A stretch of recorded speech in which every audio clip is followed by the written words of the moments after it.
Добра вечер во уште едно издание на 24 Отворено.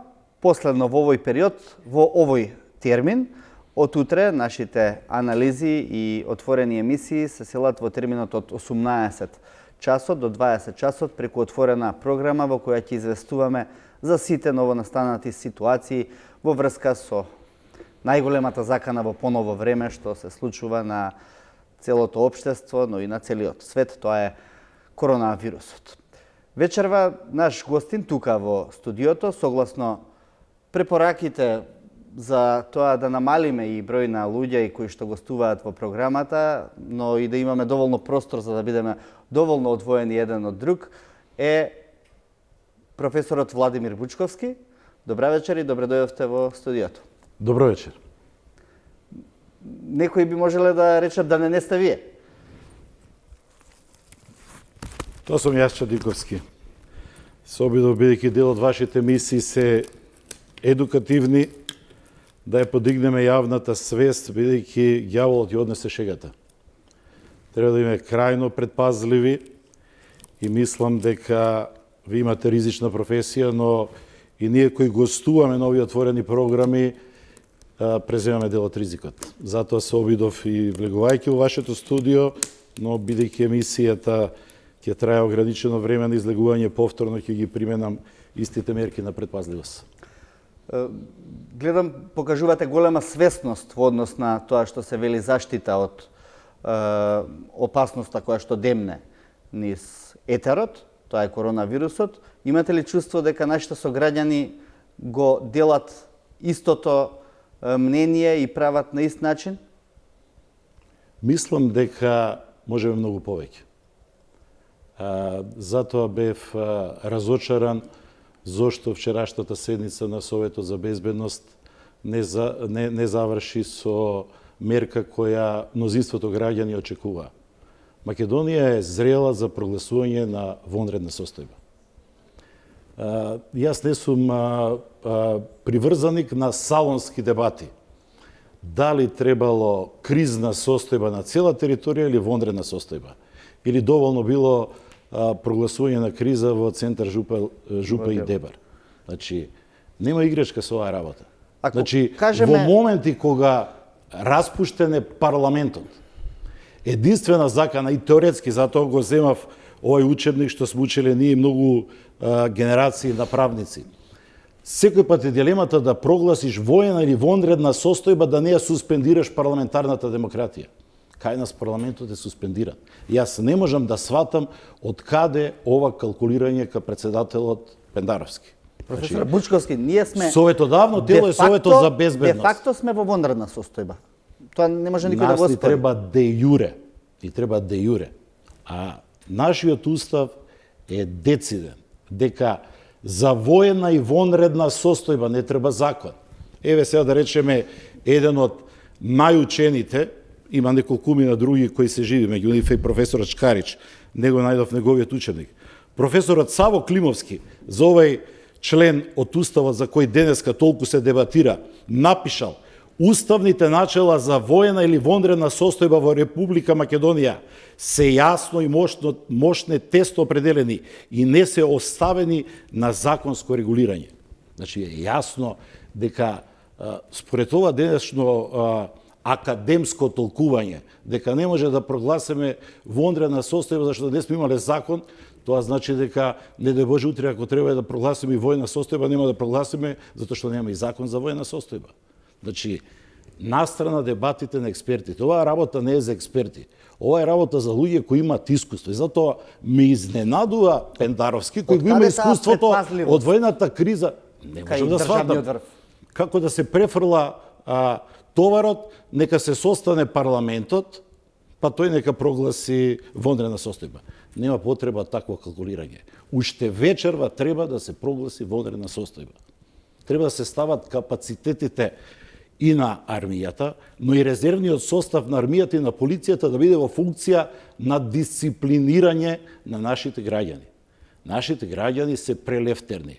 Времето им оди во прилог. Денеска имаше премногу наши граѓани кои ги измами убавато време. Значи, нам ни треба вонредна состојба и ограничено движење. Пред секој објект да има резервен полицаец или резервен припадник на армијата или војната полиција и само во дозволени случаи со однапред издадени потврди дозволи да има движење. На Македонија во следните 30 дена, за да не дојде до нас сценарио кој денеска го спомена министерот Филипче, да дојдеме до бројката од 2000, но можеби повеќе заразени од коронавирусот. Тоа според мене е единственото можно решение во овој момент. Претпоставуваме дека 2000 заболени се во услови на почитување на мерките и препораките кои што се сега во важност, а ние сме сите сведоци дека тие не докрај се почитуваат. Има подигната јавната свест. Медиумите одигра исклучително позитивна улога. Од друга страна, исклучително добро се снаоѓа министерот Филипче, неговиот тим. Неговата смиреност, транспарентност доведе до тоа да се сосечат во корен лажните вести и шпекулациите. Но тоа не е доволно. Не може се Министерството за здравство. Ова не е проблем, ова не е здравствен проблем. Ова е безбедносен проблем. И затоа не случајно е предвидено, ако има епидемија, немаме епидемија, имаме пандемија, да има вонредна состојба. И тука нема дилеми, не треба да се препрочитува уставот и да се зацкриваме за тоа дали имало или немало правен остав. Правен остав има. Највисокиот правен акт уставот дозволува вонредна состојба и таа треба да се прогласи веднаш. Вонредна или кризна состојба? Имаше и такви дилеми помеѓу политичките опоненти или да речам лидерот на опозицијата и лидерот на Социјалдемократскиот сојуз. Според Заев потребна е вонредна состојба, според Мицковски потребна е прогласување на кризна состојба. Значи, ова нема никаква допирна точка, нити со мигрантската криза, нити со поплавите. Кога имаме ограничена состојба на кризи, имаме кризна состојба. Која е разликата? Кризна состојба не познава уставот. Председателот треба да постапи согласно уставот, да не префрла товарот на владата да го применува законот за управување со кризи. Вонредна е состојбата, вонредни треба да бидат мерките. Такви како што се нашите капацитети. Ние кои половина од својот живот го поминавме во поранешната држава со сите своји мани. Таа имаше одличен здравствен систем, одлична цивилна заштита, одлична територијална одбрана. Тоа сега треба ние, затоа што дел од тоа што е Центарот за управување со кризи, она што го имаме на теренот што го гледаме, е дел од тој систем, но поинаку поставен. Реално, армијата има капацитети да асистира. Не значи дека ако армијата асистира, ќе воведеме војна диктатура, ова не е воен пуч, ова е асистенција. Значи, армијата согласно законот за управување со кризи има дефинирани надлежности, но сега треба целиот капацитет на армијата да го ставиме на располагање. Да речеме, овие 200 денеска наши сограѓани што доаѓаат во невреме, што ќе бидат 2 недели во една од касарните, ќе ги чува армијата. Според мен и сите овие кои се во самоизолација, треба некоја друга касарна или некои хотелите што ги нута нашите бизнисмени да бидат тамо на купче изолирани и да ги чува армијата. Полицијата ќе има други улоги, така што со заеднички сили мислам дека ќе бидеме многу поефикасни. Тогаш зошто ова различно толкување на законите или на состојбите? Дали е тоа пред се од некакви политички обид за политички бенефиции во наредниот период, што не верувам дека треба да е случај во оваа ситуација и не верувам ни дека е случај. Меѓутоа различно гледаат на работите, како што можеме да видиме. Јас врз основа на моето искуство. Значи, со Пендаровски сме минале кризата 2001. Тогаш многумина од владеачката, тогаш ВМРО ДПМН, бара прогласување на воена состојба, но покојниот Трајковски не подлегна на притисоците и не искористи таа можност, затоа што тој ќе значеше вовед во граѓанска војна. Но сега се сосема други околностите. Јас тогаш бев министер за одбрана, кога во трагичната несреќа загина председателот Трајковски, тогаш беа вонредни околностите. Не гледавме тогаш според уставот кој што треба да прави. Фактичката состојба наметнува максимално ангажирање пред се на институциите кои функционираат. Бидејќи не функционира парламентот, нема кој друг да прогласи вонредна состојба. Председателот уште еднаш повторувам, тоа мора да го направи веднаш. Тогаш не беше прогласена воена состојба заради политички причини. Токму така. Бидејќи можеше да се случи зголемување на конфликтот на тогаш завојуваните страни. Така? Добро. Тука малку ќе прекинеме, би сакал во овој момент да се вклучиме во дебар, одиме директно во дебар, во најкризното подрачје во Македонија. Колешката Илхаме Абазовска ја имаме на линија, која што ќе ни каже за тоа што се случува моментално во Дебар, особено по оние информации кои што излегува пред не повеќе од час и половина, дека и дел од медицинскиот кадар во амбулантата во Дебар е заразен. Елхаме, добра вечер и повелете. Така е. Значи се јавувам од Дебар, градот на жариштето на овој вирус, во кој еве више 5 ден сме под карантин и ги почитуваме препораките на Министерството за здравство на Република Северна Македонија. Како што кажавте и вие, последните резултати што ги добивме од Министерството за здравство, потоа вие заболени пациенти спаѓаат и докторите, значи во Дебар, во педиатријата. Исто така како што кажа и самиот доктор Арбен Агули, исто и тој е заболен, заразен од овој вирус со неговите колеги, соработнички. Кризата е многу голема, се соочуваме со тоа, стоиме на дистанца да ги почитуваме препораките на Министерството за здравство и гледаме дека ќе има некоја напредност, се надеваме дека ќе има добри резултати. Како што кажавме на влезот на градот, како што знаеме и сите, поставени се пунктови во кои што работат членовите на АРМ и се целосно под функција. Секој возило кое што влегува и излегува од Дебар, значи те контролирано, има голема контрола, сите превозни возила се под контрола, дезинфекцирани. Да, сакам да ве прашам во однос на состојбата на сограѓаните. Не зборуваме за оние што се веќе инфектирани, се разбира, тие се третираат медицински, и за онаа состојба на можеби вознемиреност што владее меѓу населението. Мислите ли дека може да се смири во брзо време, доколку се придржуваат сите до оние препораки кои што се сега на сила? Па се надеваме дека нормално паника има помеѓу граѓаните на Дебар, како што има ни цел свет, цела Македонија, но се надеваме дека состојбата ќе се подобри, имаме надеж.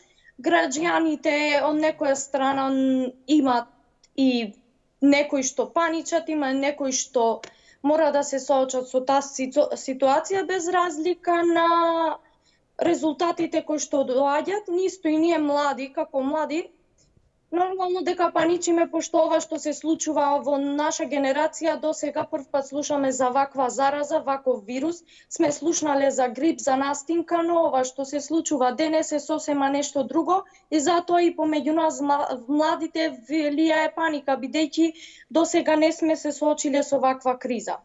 Елхаме, дали се придржувате стриктно до наредбите? Па се придржувам, особено изненадена сум јас и лично од моите сограѓани, бидејќи се почитуваат тие правила кои што се воспоставени од Министерството за здравство. Нема многу излезеност, народот сите сме под дома, значи и се излегува по потреба. Исто така маркетите работат до кажаното време од Министерството за здравство, кафичите се тотално затворени, баровите и рестораните, така да препораките сега за сега се почитуваат на ниво.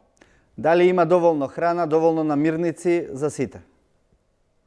Да, има доволно храна, има доволно намирници сега за сега до ден денеска. Нема некоја криза за лекови, за храна и средства за дезинфекција. Исто така храната, намирниците се носат до пунктовите во кои што се поставени. Од таму со придружба на полициските припадници се внесуваат во градот и после тоа се врши дезинфекција на возилата и на намирниците. Да. Елхаме Абазовска, ви благодарам што се јавивте во ова издание. Ќе ви имаме и во наредните денови како наш дописник, да речем, од Дебар. Ви благодарам. Останете со добро здравје, се разбира, и со добра верба со повеќе оптимизам. Бучковски, Благодариме. можеме да чуеме еве што се случува во Дебар и можеме и да предпоставиме. Самото ова наистина наликува на една слика од филмови што сме ги гледале, што сме можеле само да ги предпоставиме, а никогаш не сме верувале дека може да ни се случат. Вие веќе го кажевте вашиот став дека е потребна прогласување на вонредна состојба. Во моментов во кабинетот на претседателот се собрани правници, правни експерти од повеќе од различни профили кои што говорат за тоа како да се одложат изборите, да не се наруши уставот, а во исто време веројатно на линија на она што се зборуваше меѓу партиите, кризна или вонредна состојба. Вие немате дилеми, но претпоставувам повторно ќе го повторите ставот. Прогласете ја вонредната состојба што побрзо. Дали е таа можеби опасност за демократијата во некој сегмент и заради тоа се плашат и државниот врв, можеби, а можеби дел од правниците да го кажат ова јасно и гласно? Значи, Чадиковски, тоа би било опасно за демократијата во нормални околности. Значи, ова, кога ги кажав аргументите зошто сум за вонредна состојба веднаш, кажав дека тоа не е воен пуч или воена диктатура, туку асистенција на армијата и давање можности владата промптно да реагира.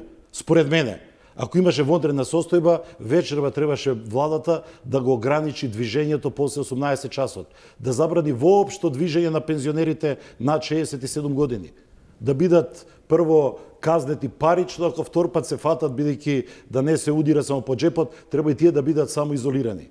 Значи, тие се најзагрозената категорија. Јас верувам во ова што го говорат епидемиолозите. Значи, епидемијата ќе го доживее пикот за еден месец. За еден месец не имаме време денес како реагираме последиците да бидат далеку поблаги отколку тоа што се спомена. 2000 луѓе да се болни, од тоа гледаме 80% веројатно ќе поминат лесно, 20% веројатно многу потешко, од нив минимум 2% веројатно ќе починат. Македонија не сме да го дозволи, тој е луксус. Имајќи во предвид што се гледаме во другите држави кои беа ноншалантни. Па секој ден и вие покажувате стории од нашинци од Италија и ви кажуваат таму е забрането движењето. И ако треба да отидеш до супермаркет, треба да добиеш претходно електронски дозвола и ако отидеш до маркетот, треба да ја покажеш таа дозвола. Нема шетање, нема расшетување во овие 15 или 30 дена. 30 дена треба да е вонредната состојба, кај заради нашиот табијат, 30 дена според мене треба да има и полициски час. Нема движење, тоа не е загрозување на демократијата, тоа е гаранција за обезбедување на здравјето, на безбедноста на граѓаните. Уште малку ќе спорам со вашата теза.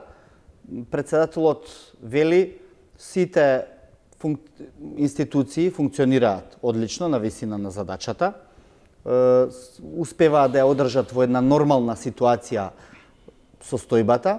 Во исто време Србија, еден наш северен сосед, прогласува вонредна состојба со мерки кои што се далеку под нивото на мерките кои што сега ги има Македонија.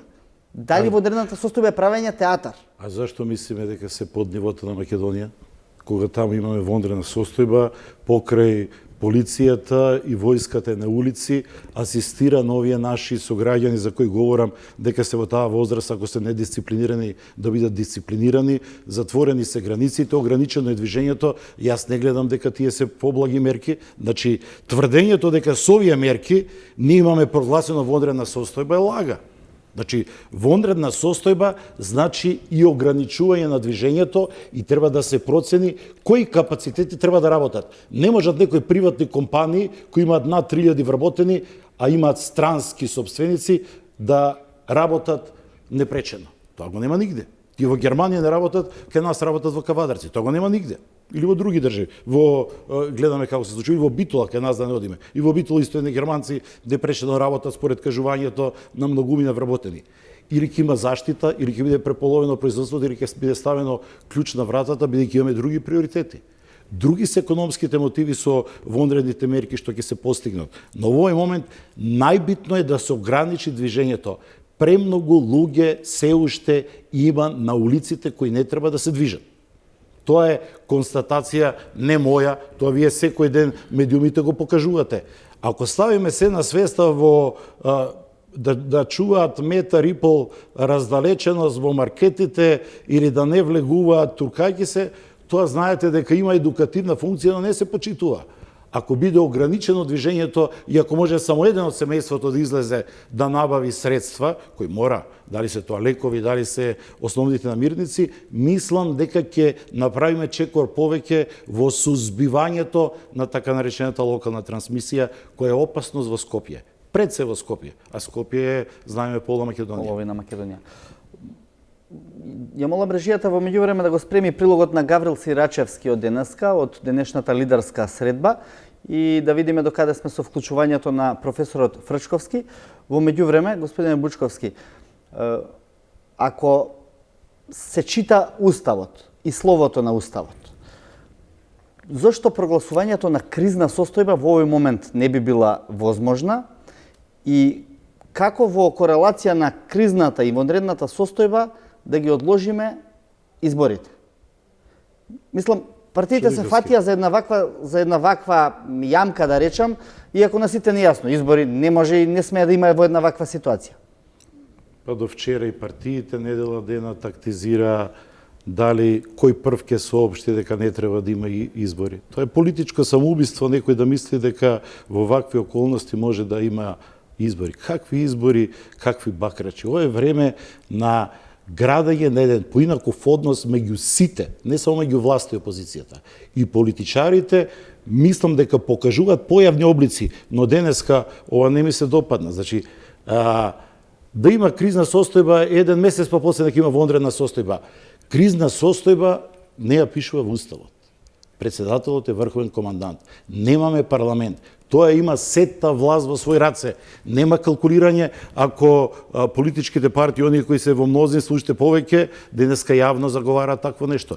Јас не ми е јасно и какви се те објаснувања ако треба секој ден ќе се состанува Советот за безбедност. Советот за безбедност е советодавно тело. И ингеренциите само на председателот. Тој може сега, додека ја слуша емисијата или додека му заврши интервјуто во Телма, да ги донесе одлуките. Не важат изговорите, ама вчера министерот Филипче не ни кажа дека има 5 или 7 нови заболени. И певе денеска кажа дека има уште 5 други. Значи, вчера ако сте збореле за 19, денеска има 31. Што треба да има 62 утре, па да сватиме дека има вонредна состојба. Значи, јас верувам еден искусен доктор, поранешниот министер за здравство на ВМРО ДПМН од времето на Љупчо Георгиевски Даниловски, на 2 пати во медиумите, не во вашите, имаше настапи каде што се обиде да говори непристрасно, како стручњак, како експерт, дека нема шеги со ова. И прв пат пред Филипче спомена дека според методологијата која права, да речеме, понапредните држави, американските експерти или германските, таа методологија да се примени на Македонија за месец дена, тој рече во Македонија треба да има 2400 заболени. Денеска Филипче рече 2000. Значи, дајте ако имаме месец дена до пикот, да направиме се да бидат 1000, да не бидат 2000 или 2400. Благодарам за сега. Во моментов го вклучувам во програмата професорот Љубомир Фрчковски. Добра вечер, господине Фрчковски. Добар вечер. Ги слушате дилемите за кои што тука се зборува и за кои што постојат дилеми и во јавноста, и меѓу државниот врв, и во политичките кругови. Го слушнавте и ставот на професорот Бучковски кој е дециден и јасен во одредена состојба веднаш и сега. Што мислите вие? Познаете што, за кризната состојба, односно кризите или по законот на кризи, се пунктуални решенија, тие се врзуваат за определен локалитет и бараат и исцрпуваат ресурси, какви што гледате какви концентрации има во 2 мали општини, какви што се Дебар и Реканскиот крај, Жупа. Кога Скопје би влегло во таква ситуација, не знам дали веќе за Скопје би имале ресурси со комплетно покривање на сите димензии кои се бараат при кризните состојби. Што значи, прашањето дали кризна состојба на цела територија е абсурдно. Тоа кој го советувал Мицковски да се приспита уопште која е логиката на таквото решение. Не само да немаат ресурси, него ќе треба да забушаваат комплетно. И има друг проблем. Проблемот со човековите права по уставот од членот 54, кога ги ограничувате, односно може да се ограничат само со категорија која е спомената во уставот, не со закон. А вие ограничувате човекови права по кризни состојби, не можете да се движите, ги казнувате луѓето, им земате права. Во таа смисла, логиката на прогласување на воредна состојба се врзува не со, да речеме, подобри капацитети за спречување на ширење на вируса. Тоа полиција и војска со маски на улици не може да го направат, тоа е смешно што го гледаме во Србија. И таквата димензија на воредната состојба и не мора да биде толку нагласена, но воредната состојба има прво еден момент, овозможува да се ограничат правата на граѓаните на легитимен уставен начин, по член 54. Второ, овозможува да ресурсите, владата, преку уредби со законска сила, почне да ги менува можните ресурси, финансиски ресурси дефинирани во буџетот на начин да ги поддржи компаниите и деловите од граѓанството кои прилично губат со оваа состојба економски, како влегуваме месец, втор, трет, четврт, пети, тоа ќе стане алармантно за некои економски чинители и владата мора да има капацитет и маневарски простор да го компензира тоа, а тоа може само преку прогласување на воредна состојба таквата позиција на владата да има. И трето,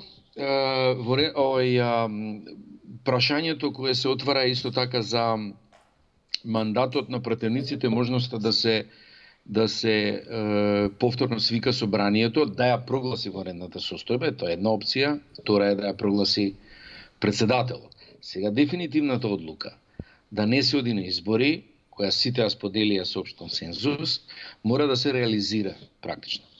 И тоа се реализира единствено на начин, не може сега председателот, кој да речеме може да прогласи воредна состојба, па сега и да ги одложи изборите и закаже нови. Значи, морате да го свикате повторно собранието. Правната дилема лажна, дека собранието еднаш само распуштено нема шанси да се свика, која повторно е развиена од советниците на Мицковски, е погрешно. За да стоеше така, да беше тоа така, дека еднаш само распуштено собрание не може повеќе да се свика, ќе пишуваше во уставот тоа. Тоа е една реченица. И тоа е прилично важна норма, да ја испушти уставот. Значи не е така. Пратениците се во мандат до изборот на нови пратеници. Значи они и да се самораспуштени се во мандат. Самораспуштањето е една процедурална ситуација да возможите друга, а тоа се избори предвремени и редовни. Но пратениците се во мандат, а собранието со друга одредба е во постојано заседание. Што значи тие можат да се вратат, да се резаснуваат, собранието може, да ја прогласи тоа може воредната состојба и да дефинира, односно да ги одложи, односно да ја укине својата одлука за распишување на изборите. Дали тоа ќе направи нова одлука, кога ќе бидат изборите, тоа е попроблематично. Таквото собрание, таа одлука веројатно нема да може да ја донесе, бидејќи ќе зависи или ќе мора условно да ја носи како она за НАТО, дека изборите ќе се распишат штом за тоа околностите дозволат, ама тогаш е тоа прилично тенко, зависи од оценката на Министерството за здравство, дали околностите дозволиле. И не знам како тоа ќе го решат, но ако веќе не може до јуни да го распишат, тогаш веројатно редовни избори одат. Нема беше прашање за воредни избори. Но собранието од една страна, да. Доколку се прогласи вонредна состојба, што тоа де факто значи за одлуките на владата и дали тие добиваат сила на закон? Да го објасним ова попластично за граѓаните. Да, единствено таа димензија. Сега видите, воредна состојба во принцип е на лош глас.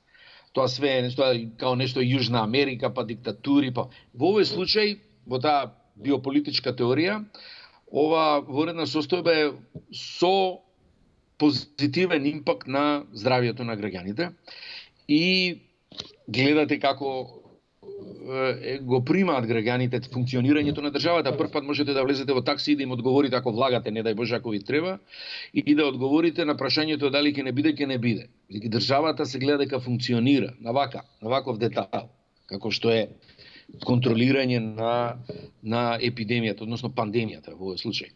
И во таа смисла, владата, доколку би се прогласила вонредна состојба, практично би го абсорбирала законскиот капацитет на парламентот и со уредби, со законска сила, тоа е тој инструмент, би можела практично да носи одлуки кои имаат сила на закони. На закони, како што ги носи парламент. По многу скратена постапка, многу брзо, многу ефикасно, што парламентот има процедури. Една комисија, друга, па тоа трае едно читање, второ читање закон. Во овој случај уредбите, тоа состојбата го налага, можат да бидат брзи, ефикасни, да помогнат во целата консолидација на целата заедница и општеството да се соочи со ваков тип на предизвик како што е пандемиска или епидемија, да речеме, ајде да не е пандемија. Дали ова значи дека ако оставиме да одиме по патот на собранието, на негово повторно состанување, ќе се изгуби еден период од, не знам, 2-3 недели, можеби месец, во кој што овие мерки што сега јавноста ги бара, да речеме, претпоставувам и добар дел од медицинарите, не би можеле да го остварат она влијание на спречување на заразата која што ни е потребна во овој момент. Не, гледајте, не го мешајте тоа. Значи, повторното за формирање или конституирање на собранието би имало ограничен домен. Тоа би се само ограничило де факто со прогласување на вонредна состојба. Своите капацитети и надлежности би ги префрлило на владата поради состојбата. Така што собранието, иако би постоело, де факто владата би го абсорбирала неговиот законски капацитет преку уредбите со законска сила. Што значи се обесилува на некој начин парламентот. Тој ќе направи две одлуки. Значи ќе ги поништи одлуката за избори и ќе прогласи вонредна состојба. И практично ќе се пасивизира. Повторно ќе се оде дома. Де факто ќе ја преземе улогата владата и изборите едноставно нема да се одржат, бидејќи тоа е легален начин. И тоа може да се брани. Тоа може да се брани. Не може никој да каже, ви да направивте преседан, кој го нема нигде во светот, па како ова, па како она. И мене многу ме интересира да има скриена камера, да видиме овие мудрувања сега на уставните експерти кај председателот, кој од 4 сата дрва тамо нешто што може да се расчисти релативно брзо, јасно е во уставот тоа дефинирано, па председателот им дава комплименти дека се развиле две доктринарни стојалишта. Се зафркаваме. Едното за кризна состојба, тоа се ствари политичките стојалишта на партиите, кои добиле некакво научно руво. Меѓутоа во овој случај, значи да скратиме и да направиме еден пресек, собранието може да се повторно конституира за да може да ги одложи изборите, не може друг тоа да го направи. Истовремено со одлуката за вонредна состојба се пасивизира, префрлува надлежноста на владата, која останува, како што слушнавме, техничка влада, што значи опозицијата е внатре, таа е најбезболното и најдоброто решение и практично, по моје мислење, ќе се оди на редовни избори, иако они планираат нешто јуни-јули, ама тоа е само губење време. Односно, не е потребно брзање толку. Добро, зошто тогаш опозицијата инсистира на тоа да нема прогласување на вонредна состојба сега? Дали е тоа страф од некоја мајоризација во владењето кое што продолжува под палката на СДСМ? Па тоа е нешто, мислам, гледајќи ги советниците уставни на Мицковски, таа параноја нив ги стално ги мори, демек тоа вонредна состојба, некакви посебни областувања на владата, која сега тука ќе воведе диктатура као од Чили, што, и тоа нема потреба од вонредна состојба, меѓутоа замената е многу глупава. Не можете да ја браните таа замена, мислам, треба да сте неписмен правник за да може да предложите дека треба да биде прогласена кризна состојба на целата територија. Тоа значи дека ќе упропастите државата која нема капацитети да изведе онаков контейнирање на кризата како во Дебар и Жупа, сега треба на 80 општини тоа да го направи, вклучувајќи го и Скопје. Па немаме ресурс. Тоа српските лекари и полицајци да дојат овде, па не може тоа да го изведат, а не нашиве. Или ќе почнат да забушаваат, односно ќе се прогласи кризна состојба, уствари без да биде никаква кризна состојба, бидејќи немаме капацитети тоа го направиме. И тоа се глупости. Второ, ограничувањето на правата со законот за кризи е кршење на уставот. Не можете да направите ограничување на права на луѓе со законски дел, кога во Уставот пишува член 54 дека ограничувањето на правото може само со Уставот да се определи. Како тоа го голтате? Како го објаснувате тоа? Затоа мислам дека тоа школи моли тоа се за фрканци и за политичари. Како вие замислувате вонредна состојба на терен? Дали пола администрација не оди на работа? Дали не работат сите оние приватни фирми кои што не мора да работат, значи не остваруваат некаков општествена корист или друга функција? Како едноставно тоа го замислувате? Дали е војската на улиците, полицијата на улиците, кога е полицискиот час, кога смее да се излегува, кога не смее? Една кроки слика.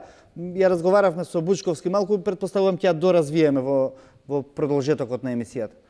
Во еден дел, во најважното ниво, воената состојба и капацитетите што ги добива надлежност, што ги добива владата, значи едно компензирање, една мобилност како на мерките. Не верувам дека воената состојба ќе доведе сека некои нови мерки. Ние ги имаме применето кризните мерки конкретно за контейнирање вирусот исклучително добро. Мислам дека нема нешто друго што може да направиме, а многу повеќе од други земји сме направиле. Тоа изгледа така и тоа е стварно добро направено. Тоа е она што велам, сите имаат впечаток дека државата во овој случај функционира како што треба во овој дел. Меѓутоа, ќе има поголема контрола врз можностите. Например, вие гледате Бит пазар е пол, е джган таму. И таа гужва не може, ако Скопје има 5 случаја тајни откриени на како се вика, приватно скенирање кај Жан Митрев, и потоа не може да не добие ескалација. А Скопје е голем град. Забавите на младината која се одвива лево десно, тоа може да биде малку под поголема контрола, под поголем притисок, влезот, излезот, движењата, влезот, излезот во градовите, границите исто така, дали ќе одлучат од тоа. Но не мора да биде тоа такво експлицитно присуство на војската, што не можете, нема што тенкови да извадите на улици или борни коли. Но тој тип на контрола и мобилност, али главната работа, суштинската работа се одвива внатре во владата во прераспоредување на ресурсите, на парите во буџетот кон економијата која, знаете се, 4-5 месеци има фирми кои не работат сега, тоа се луѓе кои не можат плата да земат. Не можат да ги платат сметките. Еден притисок е врз банките, ги намалат тие плаќањата, друго е сепак тие луѓе треба да се хранат, нешто, фамилии имаат. Значи, тоа е важна операција. Тоа треба да им овозможи таа состојба на владата, тако вид на маневарски простор да компензира, оти тоа може да биде на среден рок борба. 6-7 месеци може да биде сериозна борба. Врчковски, ви благодарам за ова вклучување. Доколку Бучковски мисли да реплицира со некоја дел од тезите, може останете ни уште минута-две на линија? Не реплицирам, затоа што и Фрчковски се согласува дека се небулози тврдењата дека Македонија е зрела за кризна состојба. Затоа што суштината на кризната состојба, уште еднаш да повториме, е таа да биде локализирана. И примерите што ги даваат, дали се на границата, дали е поплава, дали е земјотрес на определена територија, тоа е сосема друго од епидемија која зафатила територијата на државата, уште повеќе што имаме во изолација, гледаме од најмалку 8 града на наши сограѓани. Така што јас не ја сваќам улогата на вонредна состојба дека ќе излезе армијата со тенкови или со тешка механизација и ќе биде страф и трепет, но ќе помогне согласно уставната улога која има во ситуации каде што е неопходна една таква сила која е едуцирана, е подготвена и за многу потешки ситуации, отколку да воспостави ред, дисциплина и да помогне во обезбедувањето на движењето на граѓаните, кои јас мислам дека во овие моменти е главниот проблем, нивната свест и непочитувањето на мерките, затоа што ако е кампањата седете дома, очигледно ако денеска во Скопје имате фреквенција од 50 или 100.000 луѓе, третина од нив не одат на работа сигурно, или можеби половината. Ќе го цитирам Пендаровски од емисијата Топ тема. Вонредната состојба може да дојде на маса, но не за да донесеме сет на мерки посилни од овие кои се сега на сила. Тие се мерките. Битно за вонредна состојба не се мерките кои ќе го спречат ширењето на вирусот, туку економската ситуација. Огромни се штетите до сега, рече претседателот Пендаровски во интервјуто на Телма. Значи ли ова дека... Може туку сериозно да спориме. Мислам дека има сериозно лоши совети кои го патуваат дел од неговите советници дека треба да прогласиме вонредна состојба само заради економски мерки. Економските мерки се ингеренции кои со вонредната состојба промптно, и сега ги најавува владата, дел од економските мерки да нема вонредна состојба, владата гледаме, има денеска економски мерки. Имаме ограничување на цените на основните продукти. Ќе има и други ограничувања. Треба поддршка, треба да се менуваат промптно закони, да се ослободуваат од давачките дел од компаниите кои ќе претрпат штети. Тоа е неспорно дека може да се направи. Па и тоа е доволна причина денеска да го направи. Нале другото, ако ништо не се направи. Зошто денеска не се направени оваа состојба вонредна, да може уште вечера да се состане владата и да донесе уредби со законска сила и да помогне на стопанството. Но јас се гледам другата димензија. Имајќи во предвид дека сум бил 3 години министер на нашата одбрана, ги знам капацитетите на нашата одбрана, мислам дека армијата ако добие повеќе ингеренции во поддршката, многу полесно ќе се справиме со оваа ситуација. Во однос на капацитетот за менаџирање на една вонредна состојба, капацитетот на институциите на државата, вклучително и на полицијата и на армијата, почитувајќи ја свесноста или менталитетот на ова наше поднебје во кое што виреат многу етникуми сите заедно. Има ли опасност, да речам, да не може да се контролира ситуацијата така како што треба, бидејќи еве и Фрчковски го слушнавме, друго е во Дебар или во центар Жупа, во една општина која што брои 10, 15, 20 илјади луѓе да воспоставите мерки од таков калибар какви што сега се на сила, друго е тоа да го направите во Скопје каде што имаме 700.000 луѓе. На кој начин би се функционирала, еве сте биле министар за одбрана, на кој начин би функционирала таа вонредна состојба во Скопје, во еден голем град за наши услови? Вонредната состојба значи дека после предупредувањето ние гледавме вчера што се случувало во Чаир. Гледавме што може да прави локалната самоуправа, го прави тоа, шета еден камионет и вика приберете се дома, седете дома, а полни се парковите. Кога била вонредна состојбата со асистенција на полицијата или на воената полиција кој би асистирал на полицијата, би биле користени репресивни мерки. Значи, нема шега со вонредна состојба. Значи, совеста на граѓаните гледаме до кое ниво е. Исклучително добро, уште еднаш да повторам, дел од институциите реагираат. Институтот за јавно здравје, пред се министерот Филипчи, уште еднаш да повторам. Целиот тим, иако не се покажува, на почетокот се покажа професорот Каражовски, докторот Каражовски, со своите неколку пораки влева доверба дека тоа што го говори е така. Значи имаме исклучително силна кампања од страна на здравствените власти. Но ова не е здравствен проблем. Вие гледате помокните држави, Трамп, Меркел, Макрон, сите велат, ние сме во војна. Значи, во војна треба да има мобилизација на сите ресурси. Општините треба да се пофалат. Ова што го гледам во Дебар, исклучително ме бендисува. Значи, максимално. Она што го прават неколку општини, дали тоа Прилеп, Центар, гледаме Карпош во скопските општини, денеска читав и Газибаба, значи се покрена, помагаат максимално. Црвениот крст се нависе на задачата, но треба една координација. Кога била вонредна состојбата, тогаш би имало еден начин, една хиерархија строго поставена, која мислам дека би била многу поефикасна. Пред малку стигна соопштение од кабинетот на претседателот, доколку е Фрчковски на линија ќе може да го прокоментираме и со него. Вечерва во кабинетот на претседателот се одржа средба на експерти по право и уставно право, по барање на политичките лидери кои присуствуваа на лидерската средба во текот на денов, а со цел да се утврдат правните аспекти на одлуката за одложување на изборите закажани за 12 април оваа година. На почетокот на состанокот, председателот Пендаровски ги поздрави присутните и им се заблагодари на нивниот ангажман. Во кабинетот биле Светомир Шкарич, Гордана Силјановска-Давкова, Рената Десковска, Тања Каракамишева-Јовановска, доктор Јетон Шасивари, Александар Спасов, Денис Прешова и ги разгледале правните аспекти за одложување на изборите. На средбата се дискутираше за повеќе можни решенија што произлегуваат од Уставот на Република Северна Македонија.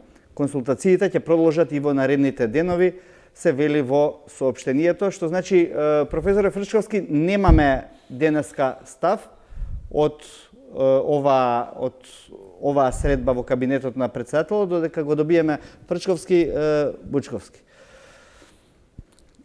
Јас сум непријатно Ова се ваши колеги, добар дел, голем дел. Дел се мои колеги, исклучително ги ценам, но дефинитивно никој од нив немал ситуација на кризен менеджмент. Ова не е време за теоретизирање.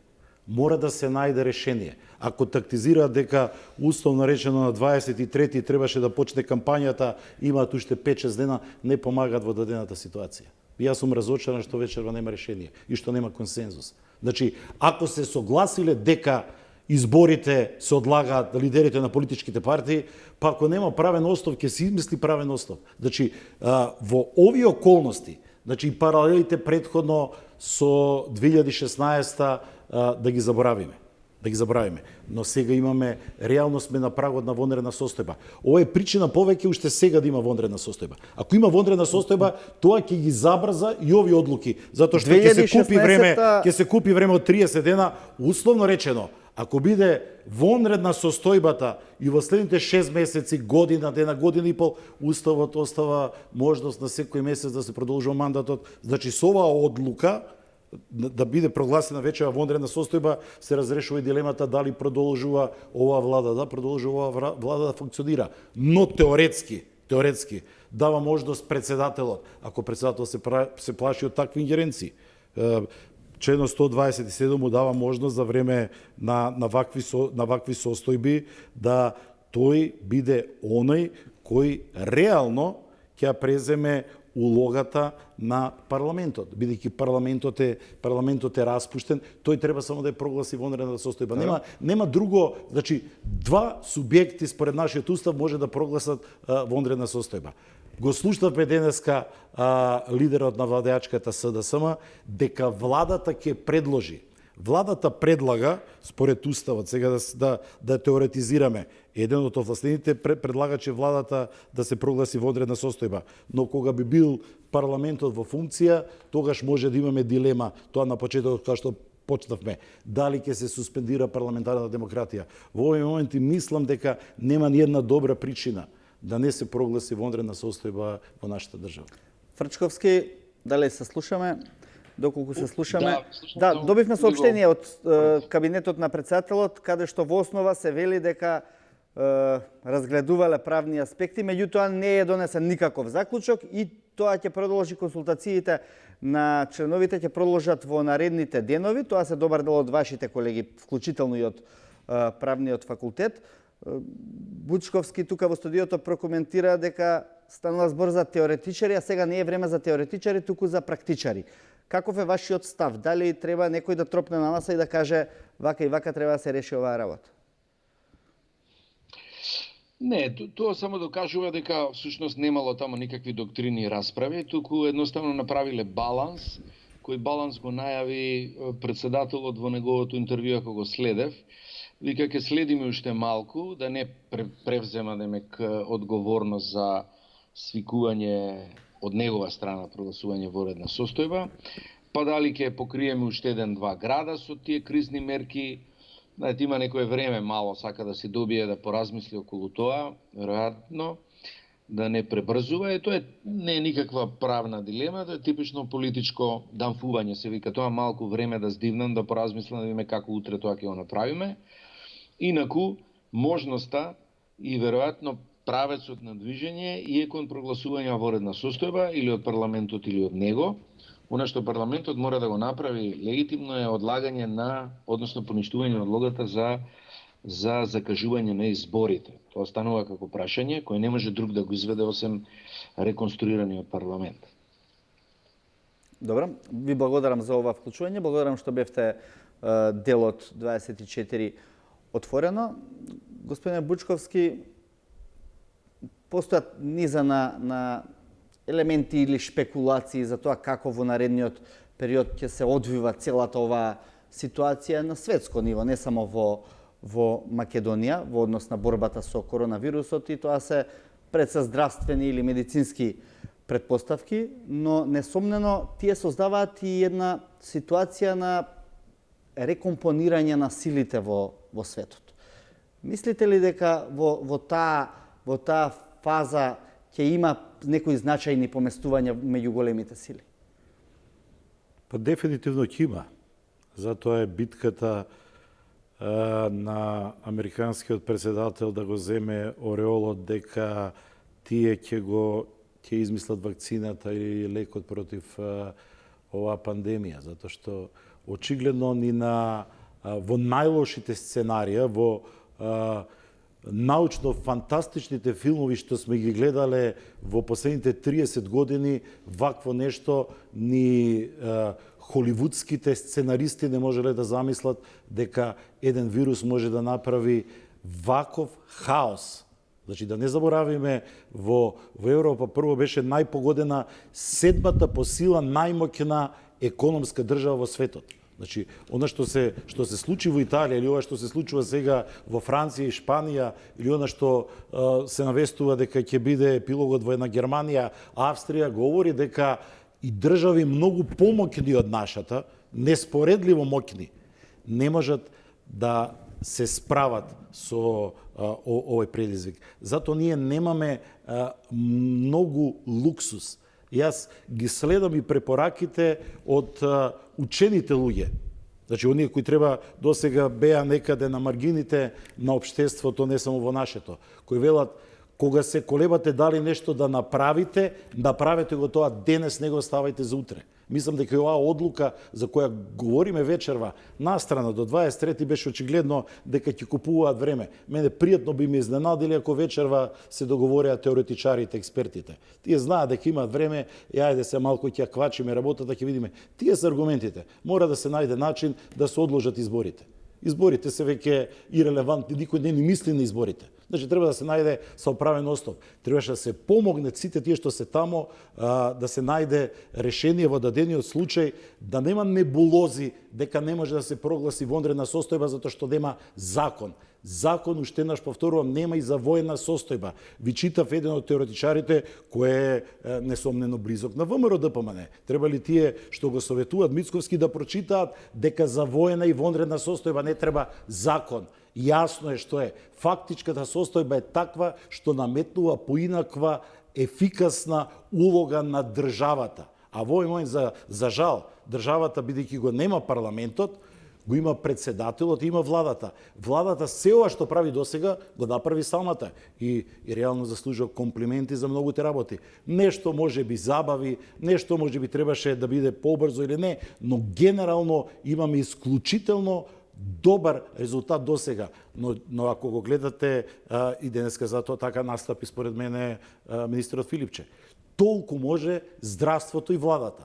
Треба дополнителни мерки, механизми за дополнителна мобилизација. Тоа значи мобилизација на сите, не само ние земаме, не само армијата, велам КДС и другиот, имаме резервен сустав во полицијата и во армијата, мобилизација треба на капацитете што ги има локалната самоуправа, мобилизација што ја прави сега, но веројатно на сите лекари и на целиот медицински персонал ќе треба да се направи. Очигледно ќе ни требаат, ако говори за 2000 условно речено во пикот болни, а капацитетот на ефективната клиника е 110, на другите сите што ги бројат 200-300, тогаш очигледно не само овие хотели или стационари што ги понудија некои бизнисмени, треба да се размислува и за дополнителни капацитети, бидејќи она што сите го велат, а го повторува и професорот Даниловски и министерот Филипче, треба да се купува време, да го забавиме пикот, да се ослободуваат легла,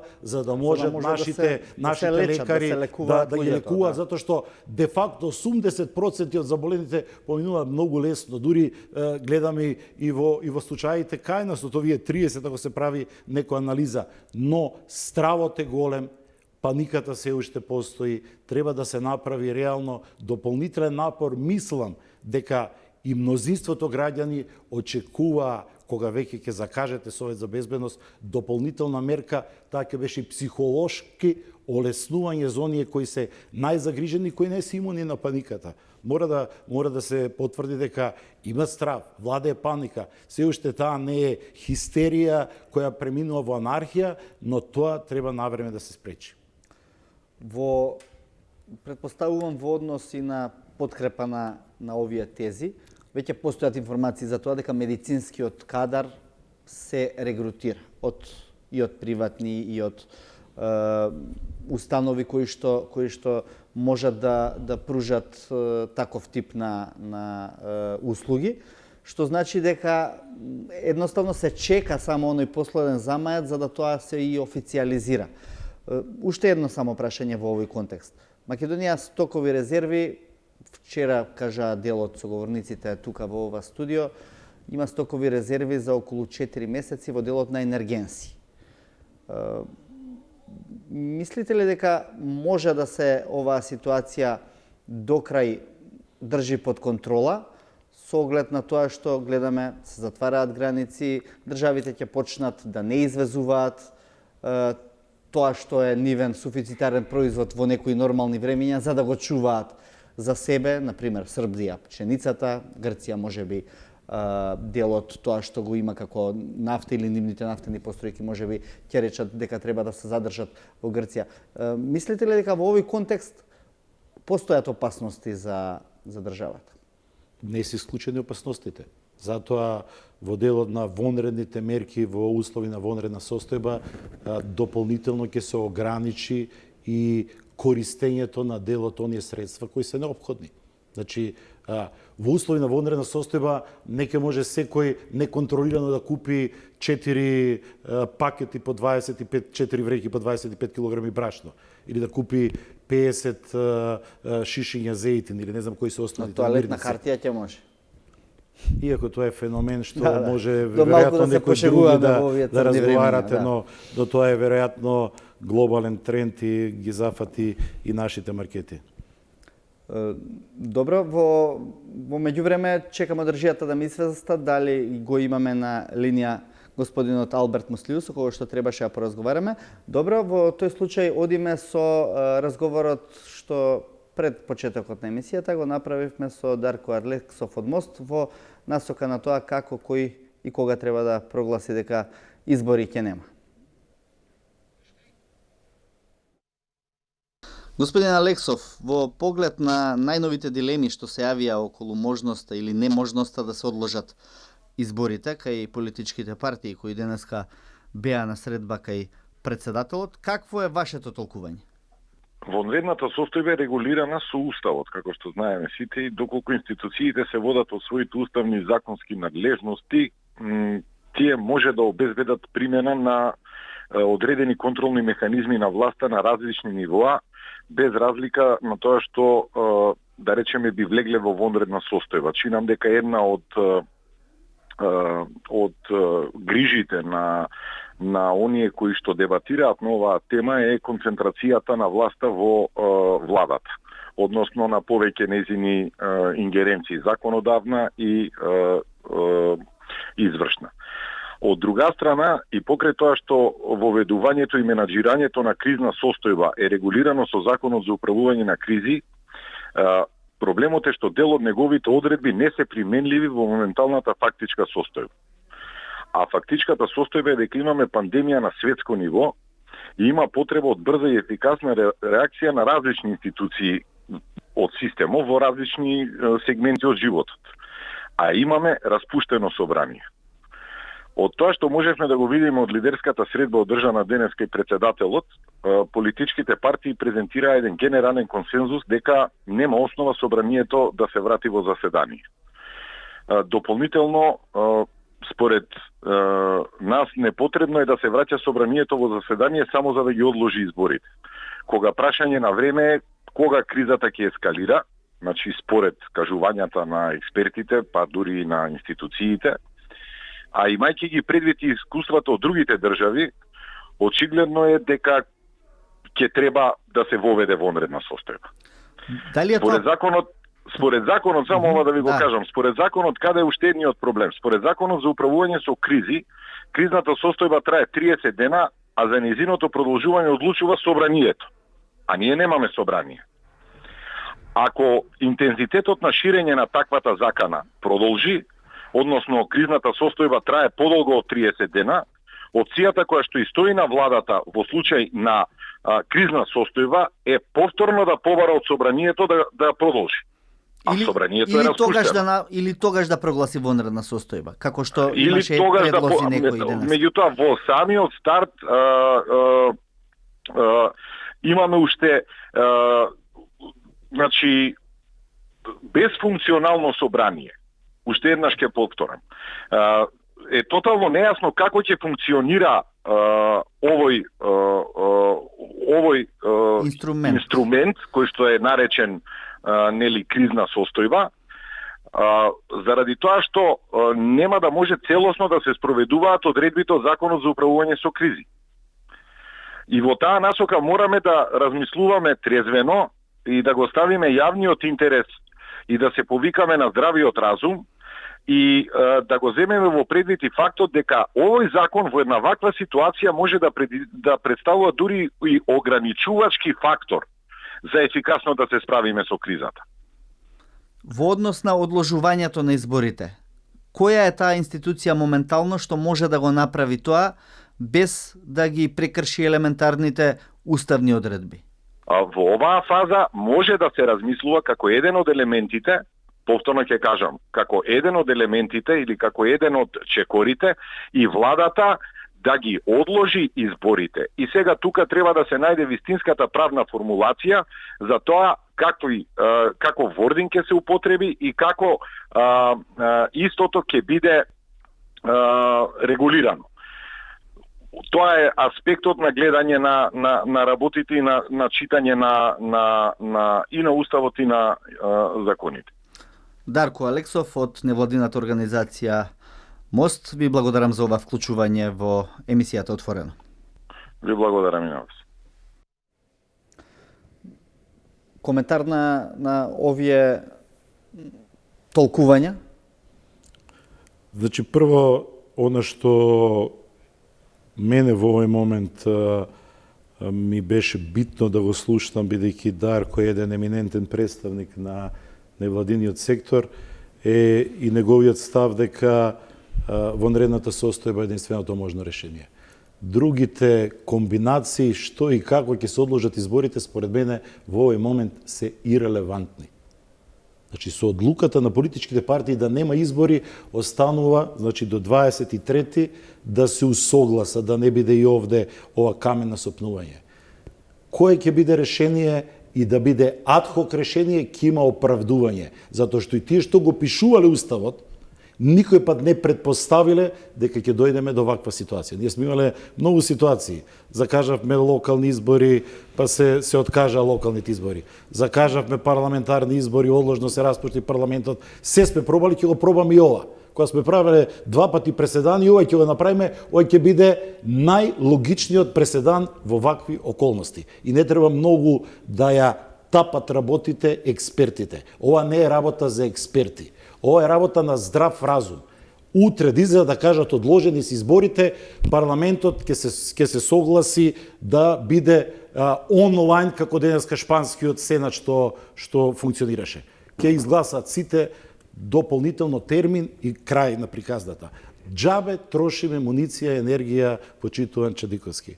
Ова е замајување на јавноста и одвлекување на вниманието од главниот проблем. Тоа не смее да биде улогата на политичари во вакви околности. Ова е денеска што се случува. Оваа тема да биде пред темата зошто нема вонредни избори, спин. Според мене ништо друго, само спин. Значи нема приказ да ги викнат експерти, тоа исто викни комисија да најдеме решение. Решението е дадено решение, одложени се изборите. Прашање дали ќе бидат крајот на јуни, октомври, ноември, до година можеби во октомври. Не е битно кога ќе бидат. Кога ќе победиме короната, тогаш ќе бидат изборите. Јасно Добро, ми на според сите. това што ми го праќаат, претпоставам Пендаровски исто така рекол дека тој ќе си ја преземе одговорноста на А што себе, не ја презема сега? Еве, додека овие негови советниците што ги викна не успеа да најдат заеднички јазик, или вие велите можеше и порано или требаше и порано, во ред. Алберт Муслиу го имаме на линија, со кој што исто така сакаме да поразговараме на оваа тема. Добра вечер, Алберт. Во самоизолација или? Ова е самоволно. Нема кај да се оди, така да само ова ми преостанува. Не?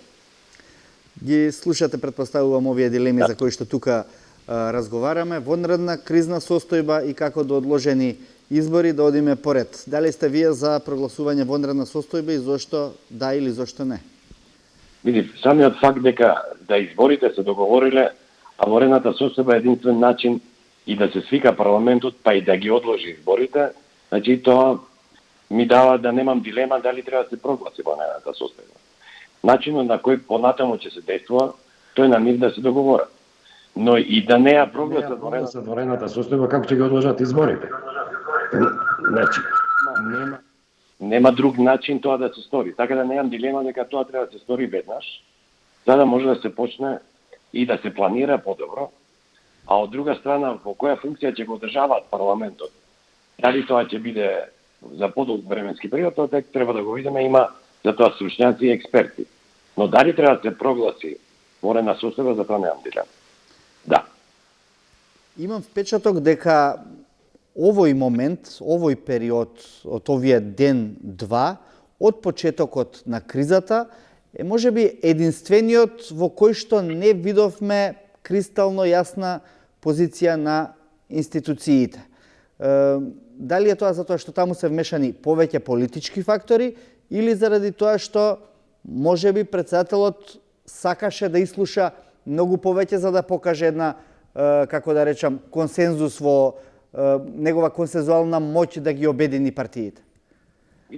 Младен, ми овие денови дури ги фаљахме политичарите од власта и од опозицијата дека снајдоа смогнаа сила да го остават овој проблем над политичките интереси.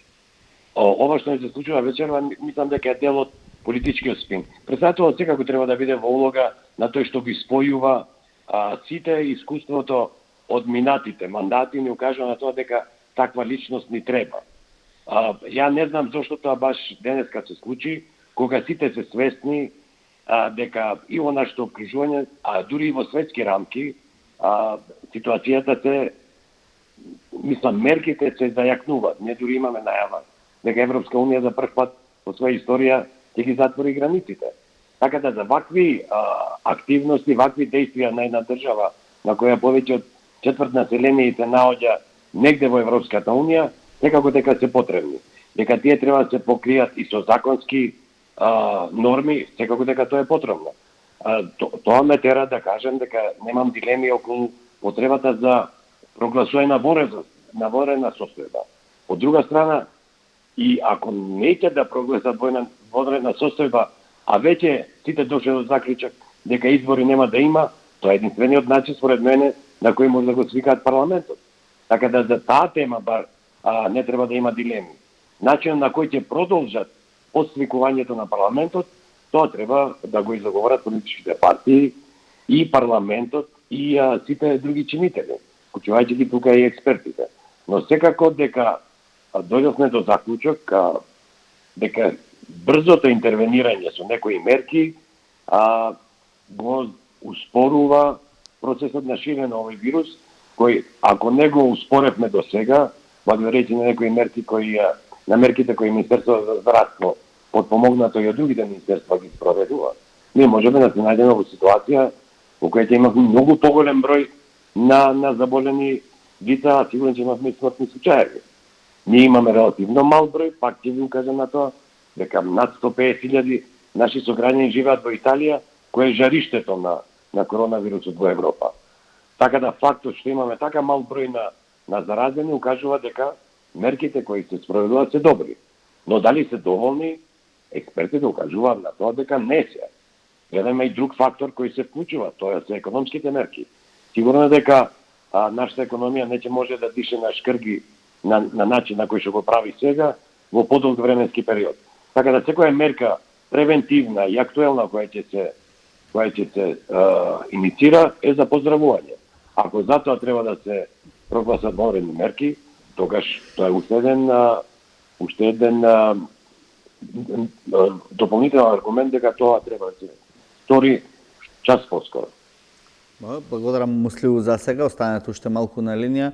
И за вас истото прашање, Бучковски, дали може би обидот на Пендаровски како председател на сите граѓани или председател за сите малку ги врза рацете во неговиот начин на делување, сега па остава простор кон таа консензуалност, но дали е тоа губење драгоценно време? Дефинитивно е губење, значи не е време сега да покаже дека може да биде председател на сите граѓани. Ќе биде председател на сите граѓани кој донесе оваа мерка. Значи, неговите односи со ВМРО ДПМНЕ, со Мицковски, ќе има време да ги уредува во периодот кој предстои. Значи, ако ВМРО ДПМНЕ досега беше конструктивен до денеска и сега излегува со небулозни тврдења дека ајде да пробаме еден месец со кризна состојба, после ќе одиме со вонредна состојба, тоа говори за несериозниот пристап во справувањето со ова елементарна криза од невидени размери. Значи, дури и тие што го пишувале Уставот не верувале дека вакво нешто ќе се случи. Значи, сега да се бара влакно во јајцето и да се бара правен остов, за мене е крајно неодговорно. И ова јас не можам затоа да го сокривам и својот гнев. Јас сум огорчен од начинот на кој некој купува време. Нема што да се купува време. Купено е времето, дека ние купуваме време, сите држави околу нас прогласија вонредна состојба. Па не се сруши демократијата, срушена ли е демократијата во Бугарија? Некој сериозен проблем или обид за политичко профитирање на кризата. Ма не уште повеќе што имаме една полна околност, Чадиковски. Министерот за внатрешни работи од ВМРО ДПМНЕ. И добро, со сите мани на почетокот што ги имаше, добро се носи и Чулев. Дел од предлозите гледаме што ги пренесуваат, што ги дава на управувачкиот комитет, се и негови предлози. Значи, тој и покрај министерот Филипче најмногу експониран во сета оваа криза. Затоа не знам од каде тоа стравување дека ако имаме во крајен случај ке нас полициски час, па зошто да немаме полициски час кога гледаме дека имаме недисциплинирани сограѓани кои загрозуваат нашата безбедност. Како ќе се справиме со нив? Затоа има држава, државата има инструменти на располагање кои во вакви околности мора да ги искористи. Што ќе правиме? Се ние ќе правиме параполициски сили недисциплинираните наши сограѓани да ги дисциплинираме? Тоа ќе доведе до анархија. Затоа државата треба да ги искористи инструментите кои стојат на располагање. Значи, јас не гледам ако категоријата, да не говориме, ние не сме, гледаме во Италија заради начинот на живот, има многу 80-90 годишни мажи и жени. Кај нас се тие поредки, но кај нас очигледно дека популацијата над 70 години е сериозно загрозена. Па вие изгледате на улиците, први се што чекаат пре аптеките нашите чичковци, тетки, татковци, мајки, баби и дедовци. Тие најмногу се на улиците покрај младите кои исто така мислиме дека заради тоа што процентот е никаков, но покажа научници дека тие најлесно ги пренесуваат вирозите. И оваа вироза, и овој вирус пред се. Тие може на нозе да го прележат и да немаат никакви симптоми, а да бидат преносители. Затоа мислам дека и оние прошетки, баби, дедовци, татковци, мајки, полни паркови во ова време, исто така мора да сопре час поскоро. Вечерва треба да сопре. За мене нема дилеми. Да не бевте правник, може би ќе бевте лекар? Па, мислам дека никогаш не би можел да бидам лекар, но им се восхитувам на лекарите. Го немам тоа што треба да го има добриот лекар, но уште еднаш велам, се восхитувам на она што го прават. Благодарам. Муслиу, уште едно прашање со оглед на тоа што имаме влада во која што се сочинети сите партии и предпоставка е дека оваа влада ќе продолжи да функционира и во натамошниот период, практично до следното закажување на изборите, што најрано ќе се случи во јуни, а сосема очекувано тоа да биде октомври. Дали е тоа добар момент во целата ситуација да продолжи оваа техничка влада во која што се и СДСМ, и ВМРО, ДПМН и ДУИ? Ја мислам дека овие две работи не треба да ги мешаме. Оваа военна состојба би се прогласила поради мерките кои треба да се спроведуваат за спречување на дополнително ширење на болеста и на една пандемија која е од светски размери. Од друга страна, оваа така наречена пршинска влада, до кога ќе трае, кога ќе ги договорат изборите и дали ќе ги договорат, тоа веќе споредно прашање и тоа треба дополнително да се одлучи. Ако они одлучат изборите да се одржат во октомври, не знам која би била врската на одржување на оваа влада до октомври, дали тоа би било задолжително. Или ако се оди на избори редовни во декември, пикот на оваа болест се очекува да достигне максимум после месец дена. Но тоа не е загарантирано, може би ова ќе трае и до мај-јуни.